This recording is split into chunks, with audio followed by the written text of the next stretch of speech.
back in 2010, I got a phone call from a girlfriend who was dealing with some addictions.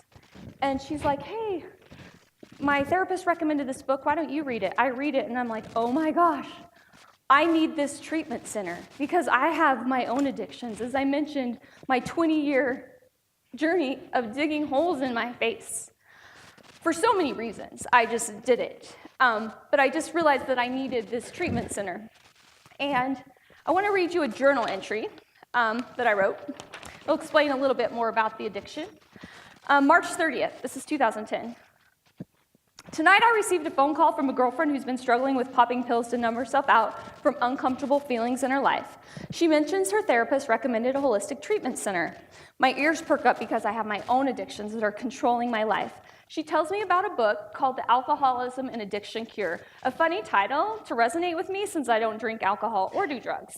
I decide to go buy the book to see if this would be a good thing for her to do. In the middle of highlighting the entire book, I realize that I need this treatment center. I was inspired by their belief that alcoholism and addiction are not diseases.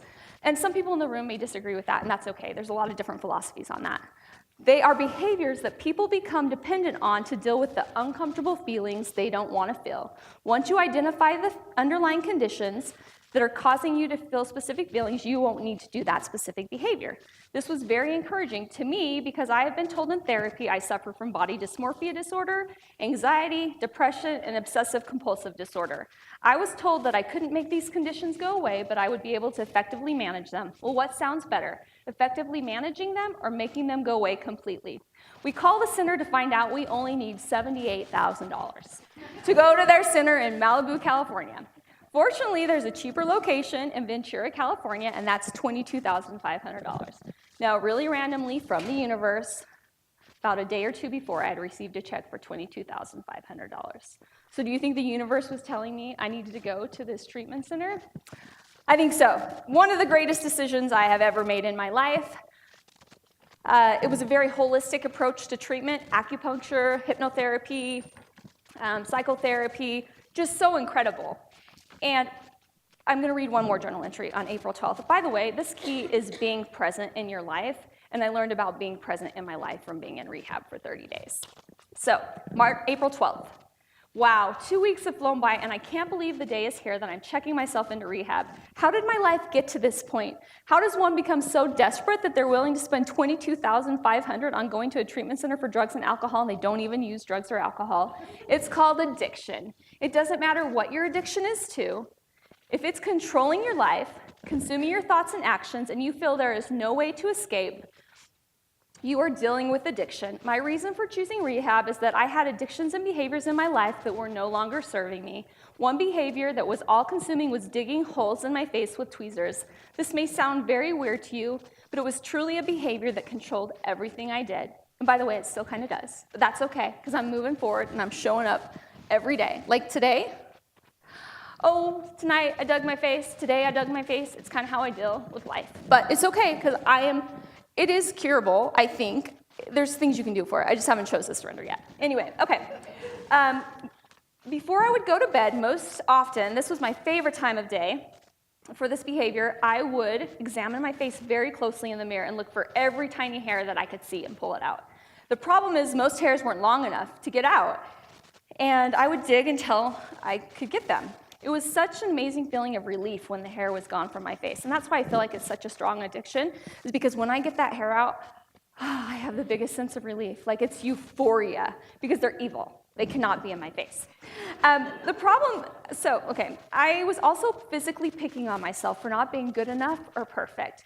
It was a pseudo sense of control. It was a way to numb myself out from feeling anything. It was a way to celebrate, to feel sad. It was a way to choose not to participate in life. As much as I wanted this behavior to go away, it stuck around. As a consequence, I had years of it controlling what I did. If I could date, go in public, how I should feel about myself, I can't tell you the number of nights and days I spent scalding my face with a hot washcloth to hopefully scald and burn the infection away. I can't tell you the times that was spent calculating and counting the hairs that I couldn't get out the night before, counting the hours to 24 hours because I knew that it would grow in 24 hours. As I write these words, I feel sadness and mourning for the time that was lost from not living and fully being present in my life. The addiction took that away from me. It took years from my life. It took my soul, my heart, and spirit. The journey would have never started if I wasn't willing to let go or loosen the grips of the behavior I was clinging and holding on to. This willingness started a journey of a lifetime.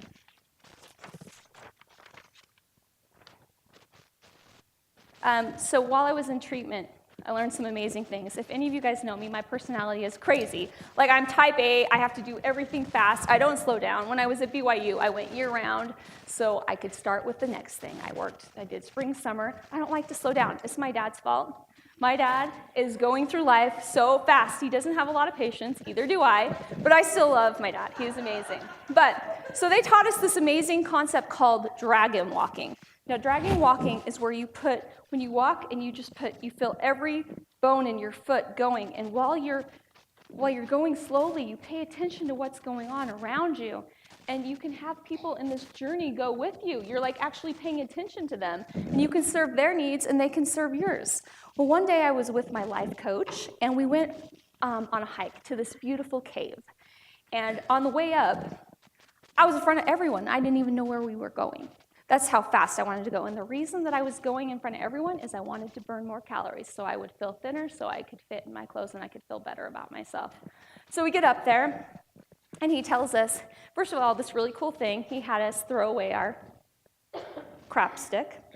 And when you throw it away, you say, I no longer do this, and I now embrace this. So a pretty cool thing to do in your life. If there's something you want to get rid of, I no longer, and I now embrace.